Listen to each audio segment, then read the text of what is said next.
What if I told you the very countries that once promised to help Africa rise are now walking away, and faster than you think? While millions of children miss school and women die from preventable illnesses, the UK is cutting billions from its aid budget.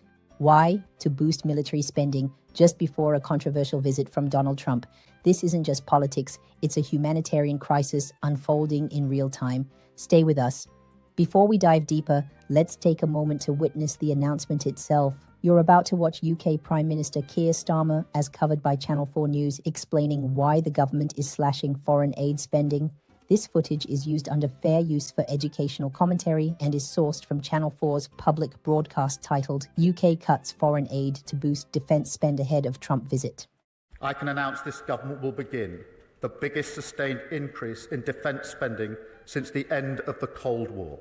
We will cut our spending on development assistance, moving from 0.5% of GNI today to 0.3% in 2027, fully funding our increased investment in defence. It amounts to cutting Britain's aid budget by 40%.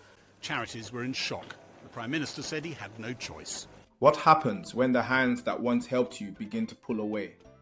That's the urgent question facing many African nations today, as the UK government announces a drastic 40% cut to its foreign aid budget, one of the most significant reductions in recent memory.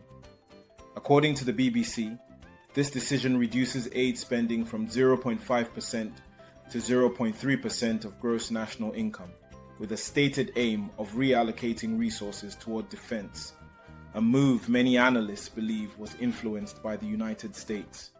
As cited in The Guardian, the worst hit areas will be children's education, women's health, and clean water access, three pillars of basic human development. In countries like South Sudan, Ethiopia, and Somalia, where healthcare infrastructure is already fragile and millions of children are out of school, this funding withdrawal could be catastrophic.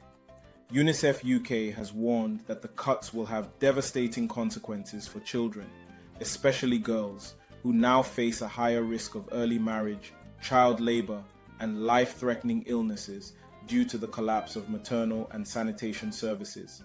Tom Danat, CEO of Street Child, described the cuts as a direct threat to children's futures, saying many could soon be forced out of classrooms and into the streets or fields.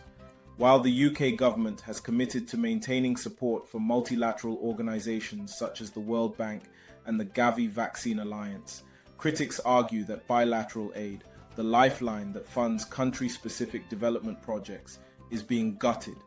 As highlighted by Al Jazeera, core services like gender equality programs and emergency humanitarian responses have been deprioritized. This trend echoes a broader shift by the United States, which has recently reduced USAID operations across parts of Africa. Together, these moves reflect a growing Western retreat from international development, one that could leave Africa dangerously exposed.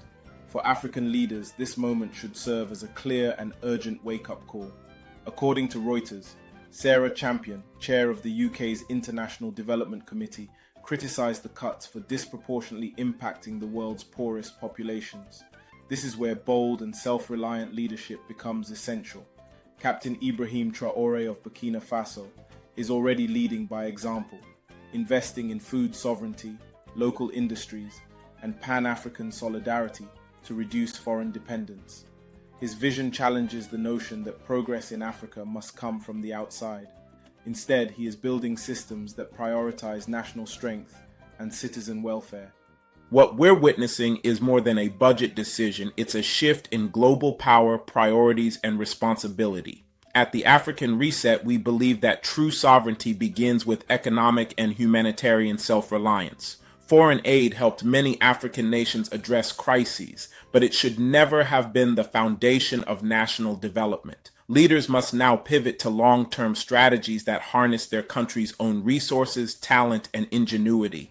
The model of Captain Traoré offers more than hope. It offers a roadmap for resilience. It's time to reset how we see ourselves, how we govern, and how we plan for the future. If you found this breakdown insightful, don't forget to like, subscribe, and share. Your voice matters. Now over to you.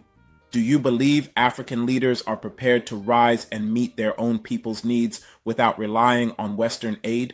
Or is the continent still too dependent on external powers?